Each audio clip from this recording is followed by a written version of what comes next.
নেমে আসা যে পাহাড়ি জলের পানি, সেই পানিতে কিন্তু ব্রাহ্মণবাড়িয়ার আখাউড়ার যে জেলাগুলো রয়েছে, ইউনিয়নগুলো রয়েছে, সেগুলো কিন্তু ইতিমধ্যে তলিয়ে ছিল। কিন্তু আজকে এবং আগামীকাল গতকাল আকাশের অবস্থা ভালো থাকার কারণে কিন্তু পানি সেটা সরে যাওয়ার ফলে কিন্তু যে পানিবন্দী যারা ছিলেন তারা কিন্তু স্বস্তিতে হচ্ছে। আমি এখন দাঁড়িয়ে আছি যে আজকে কিন্তু হচ্ছে ব্রাহ্মণবাড়িয়ার আখাউড়ার যে আব্দুল্লাহপুর স্কুল, সেখানে এবং সেখানে কিন্তু দল প্রতিনিধি আছে, সবাই কিন্তু যারা হচ্ছে আশ্রয়কেন্দ্রে যারা পরিদর্শন করছে এবং তাদেরকে বিভিন্নভাবে সহযোগিতা করছেন। আমি যদি একটু কথা বলি যে আজকে বিএনপির পক্ষ থেকে বিএনপি নেতা আলহাজ কবির আহমেদ কিন্তু তিনি প্রায় 1500 যে আমরা আখাউড়া উপজেলায় যে 11টি আশ্রয়কেন্দ্র রয়েছে, সেই 11টি আশ্রয়কেন্দ্র কিন্তু উপজেলার যে তথ্য অনুসারে আমরা যেটা জানতে পেরেছি যে প্রায় 1500 পানিবন্দী ছিল। সেই 1500 পানিবন্দী যারা ছিলেন তাদেরকে কিন্তু তিনি ওই শুকনো খাবার কিংবা তাদেরকে বিভিন্নভাবে কিন্তু সহযোগিতা করছেন। আজকে ঠিক এই আশ্রয়কেন্দ্র অর্থাৎ আব্দুল্লাহপুর যে আশ্রয়কেন্দ্র রয়েছে, সেই কেন্দ্র কিন্তু তিনি সরজমিনে ওনার নেতাকর্মীদেরকে নিয়ে এসেছেন এবং সেখানে কিন্তু তিনি এই আশ্রয়কেন্দ্রের যারা আশ্রয় প্রার্থী আশ্রয়কেন্দ্রে অবস্থান করছেন তাদের কিন্তু বিভিন্নভাবে খোঁজখবর নিচ্ছেন এবং তাদেরকে কিন্তু তিনি শুকনো খাবার সহ বিভিন্নভাবে সহযোগিতা করছেন। আমি যদি কথা বলি যে আজকে আমরা কতগুলো আশ্রয় যারা আছে আশ্রয় প্রার্থী তাদেরকে কি সহযোগিতা করছেন? আপনারা জানেন বন্যা আকস্মিকভাবে বন্যাটা হয়েছে। বন্যা আকস্মিকভাবে হওয়ার কারণে আমাদের এই বিশেষ করে আখাউড়া, বন্যা তো সারা বাংলাদেশের যে অঞ্চলগুলো বন্যা ক্ষতিগ্রস্ত, যে আপনারা এটা অবগত আছেন, আপনারা যথেষ্ট সহযোগিতা করতেছেন। যেদিন বন্যা আক্রান্ত হওয়ার খবর আমাদের নেতা পাইছেন দেশনায়ক তারেক রহমান, সেদিনেই আমাদেরকে নির্দেশ দিয়ে দিয়েছেন যে যেভাবে পারি আমরা যেন বন্যাগ্রস্তের পাশে থাকি। তো আমরা আখাউড়ার অনেকগুলো ক্ষতিগ্রস্ত পরিবার আছে। আপনারা জানেন যে আখাউড়াতে লোক মারাও গেছে, বন্যায় ভাসাই নিয়ে গেছে, অনেক গরু ছাগল ভাসাই নিয়ে গেছে। হঠাৎ করে এইখানে বাঁধ খুলে দিতে ভারতের ডম্বুর যে বাঁধ, এই বাঁধটা হঠাৎ করে কোনো প্রকার সতর্ক সংকেত ছাড়া তারা বাঁধটা ছেড়ে দিচ্ছে। ছেড়ে দেওয়ার কারণে হাজার হাজার পরিবার, মানে কোনো প্রকার আগাম সংকেত না থাকার কারণে কোনো প্রস্তুতি নাই, আমরা আক্রান্ত হয়ে গেছি এবং গরু ছাগল বাড়ি ঘর সব ভাসাই নিয়ে গেছে। তো এখন বিভিন্ন আশ্রয়কেন্দ্রে ইতিমধ্যেই যারা আশ্রয় নিয়েছেন তাদের পাশে আমরা আছি। পাশাপাশি আমরা বিভিন্ন যেসব বাড়িঘরগুলোতে হয়েছে, ক্ষয়ক্ষতি হয়েছে, আমরা এটা পরিদর্শন করতেছি এবং তাদের খোঁজখবর রাখতেছি। প্রথম দিক থেকে আমাদের বাংলাদেশ জাতীয়তাবাদী দলের ব্রাহ্মণবাড়িয়া জেলা এবং আখাউড়া পৌরসভার যারা নেতৃবৃন্দ আছেন তারা প্রত্যেকটা অঙ্গ সহযোগী সংগঠনকে সাথে নিয়ে তারা স্বেচ্ছাসেবীভাবে কাজ করে যাচ্ছেন। তো আমি আজকে নিয়ে আসছি 1500 পরিবারের জন্য আমরা খাবার সামগ্রী নিয়ে আসছি। আল্লাহর মধ্যে এটা চলমান থাকবে আর যতদিন পর্যন্ত বন্যা আছে, এবং বন্যাতে যারা আক্রান্ত হয়েছে তাদেরকে পুনর্বাসনের জন্য আমরা ইনশাআল্লাহ তাদের পাশে সবসময় থাকবো। যতক্ষণ পর্যন্ত পুনর্বাসন না করতে পারি ততক্ষণ পর্যন্ত আমরা মাটি থাকবো ইনশাআল্লাহ।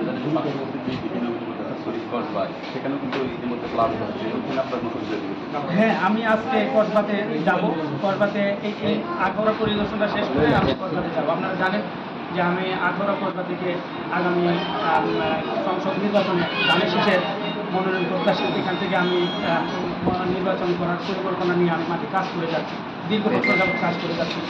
আপনারা জানেন যে আমি গুম হয়েছিলাম। আমাকে এই অবৈধ সরকার হাসিনা এবং তার দূষর আনিস, যে আপনারা দেখছেন যে তার অত্যাচারে এই কসবা করার মানুষ অতিষ্ঠ ছিল। কমপক্ষে 17টা মানুষকে সে খুন করছে, ক্রস ফায়ার দিতে, এবং এগুলা মানুষজন সবাই তার উপরে মানে বিষিয়ে গেছে। সে তো আসলে কোনো পলিটিশিয়ান ছিল না, সে উইরা এসে জুড়ে বসছিল ব্রাহ্মণবাড়িয়া জেলার কসবা করার মানুষের কাজে বসছিল, এবং সে যে নির্যাতন করছে তার সাথে কোনো কম্পিটিটর সে রাখতে।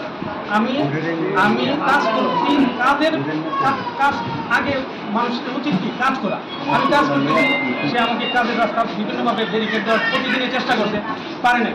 আমাকে বিভিন্নভাবে হয়রানি করার চেষ্টা করছে, পারে নাই। আল্লাহর মধ্যে পরবর্তীতে সে তার মানে বাহিনী দিয়ে আমাকে গুম করাইছে। আমি গুম হওয়ার পরে আমার হার্ট অ্যাটাক হয়েছিল। আপনারা জানেন যে আমার হার্ট অ্যাটাক হওয়ার পরে আমার হার্টে 3টা আর্টারি একেবারে আপনার ব্লক হয়ে গেছে। কারণ আপনাকে যখন নিয়ে যাওয়ার পরে গলা মানে আপনার টর্চারিং করে, এটা একটা গাড়িটার মধ্যে একটা সেল উঠানোর পরেই আপনাকে যে টর্চারিংটা করে, তারা আমাকে 2-3 বার করে ক্রস ফায়ার দেওয়ার চেষ্টা করে, মেরে ফেলার চেষ্টা করছে। আমার গলা শুকায় একদম নাভি পর্যন্ত আমার শুকায় যেত। আমি যখন পানি চেতাম তখন আমি শুনতে পাই একটা বোতলের মধ্যে 1 টক পরিমাণ পানি, সে এরকমভাবে আওয়াজ করতো। পরে আমার পানিটা দিত, ওই টকটা দিত।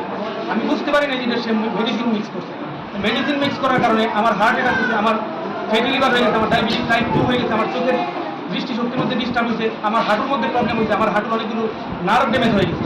মানে ঘুম, মানে এটা যে কি ভয়াবহ একটা পরিস্থিতি। আমার পিএস আজাদ ছিল আজাদার আমাকে নিয়ে গেছে। আল্লাহর অশেষ রহমতে আমার ড্রাইভারটাকে ধরতে পারেন। আপনারাও তো জানবেন, খোঁজ নিতে জানবেন যে ব্রাহ্মণবাড়িয়াতে আরেকটা ইলেকশনের মধ্যে তার কম্পিটিটর এক ভদ্রলোক ছিলেন হেফজুল বাড়ি। হেফজুল বাড়ি এলাকাতে কাজ করতেন, জনগণের সেবা করতেন। হেফজুল বাড়িকে তার ড্রাইভার সহ আজও পাওয়া যায় না, তার লাশ পাওয়া যায় না, তার গাড়িটা বুড়িগঙ্গা নদীতে পাওয়া গিয়েছিল। ঠিক সেই রকম আমাকে যখন তারা 3 বার করে ফোন করার চেষ্টা করছে, আমার প্রিয় নেতা দেশনায়ক তারেক রহমান জানার পরে সর্বোচ্চ ব্যবস্থা নিয়েছে কীভাবে আমাকে উদ্ধার করা যায়। পরবর্তীতে প্রেস ব্রিফিং করতে আমার নেতাকর্মীরা বিভিন্নভাবে আমাকে আন্দোলন করতে, তারা মানে প্রচার করতে, আপনারা সাংবাদিকরা আমি আপনাদের প্রতি কৃতজ্ঞতা জানাই। আপনারা ব্যাপকভাবে আপনারা প্রচার করতেন, যে কারণে আমাকে হজম করতে পারেন। তারা আমাকে যখন ছেড়ে দিছে, তো আমাকে যখন চোখ হাত পা বাঁধা থাকতে আমি মনে করছি যে আমাদের তারা গুলি করবে। কিন্তু পরে আমারে বলছে তোর ভাগ্যটা ভালো, তোর ভাগ্যটা ভালো, এই গাড়িতে দাঁড়িয়ে উঠাইছি, এই পর্যন্ত কেউ ফেরত যেতে পারে না, তোরা 2 জনের ফেরত দিয়ে দিবি। এই কথাটা আমার কানে আসছে, কান তো টাইট করে বাঁধা ছিল, চোখ বাঁধা ছিল। এত প্রতিকূল পরিবেশের মধ্যে গত 15 বছর ধরে আমি কর্বা ঘরের মানুষের পাশে আছি, ছিলাম, ইনশাল্লাহ কাজ করে যাচ্ছি। আমার এই মানুষগুলা যতদিন পর্যন্ত না ইনশাল্লাহ তাদের এই বিপদ থেকে মুক্ত হয়, আমি তাদের পাশে থাকবো। এবং আমি আপনাদের মাধ্যমে যারা বিত্তবান আছে, আমি তাদেরকে বলবো, আপনারা আমাদের জেলা বিএনপি এবং উপজেলা বিএনপি এখানে আখাউড়া যারা আছে, আখাউড়া আসলে আমার এই ডাক্তার কোশের সাহেব আছে, ওনাদের এবং আমাদের জেলা বিএনপির এই আমার মান্নান ভাই আছেন, সিরাজ ভাই আছেন, তুহিন ভাই আছেন, পাশাপাশি আমার কসবার এই আপনার অ্যাডভোকেট ফখরুদ্দিন খান আছেন সভাপতি এবং সদস্য সচিব স্বপন, শরীফুল স্বপন, আইম খান এবং শরীফ ভাই, আর সেলিম ভাই এবং আক্তার খান, তাদের সাথে যোগাযোগ করে তাদেরকে আপনারা সহায়তার হাত বাড়াই দেন, যেন আমরা সবাই মিলে একটা পরিবারের যেন অসুবিধার মধ্যে না থাকে, আমরা যেন তাদেরকে সহযোগিতা করতে পারি। আসলে এখানকার চার আসনের যিনি মনোনয়ন প্রত্যাশী আলহাজ কবির আহমেদের ভূঁইয়া এবং ভূঁইয়ার কথা, এবং তিনি যেমনটা বলছিলেন আসলে আওয়ামী লীগ সরকার তাই কোনো সময় ওনাকে যেভাবে ধুম করেছিল, ধুমের বর্ণনা দিয়েছেন, এবং তিনি যেমনটা বলছেন যে নেতা কর্মীদেরকে উনি নির্দেশ দিয়েছেন যে গ্রাউন্ডের চার আখাউড়ার যে সমস্ত অঞ্চলগুলো ইতিমধ্যে প্লাবিত হয়েছে সেগুলো জন্য নেতা কর্মীরা তাদের পাশে দাঁড়ায়। তো এই ছিল ব্রাহ্মণবাড়িয়ার আখাউড়ার একটি আবদুল্লাহপুর আশ্রয় কেন্দ্র থেকে আমার কাছে সর্বশেষ তথ্য।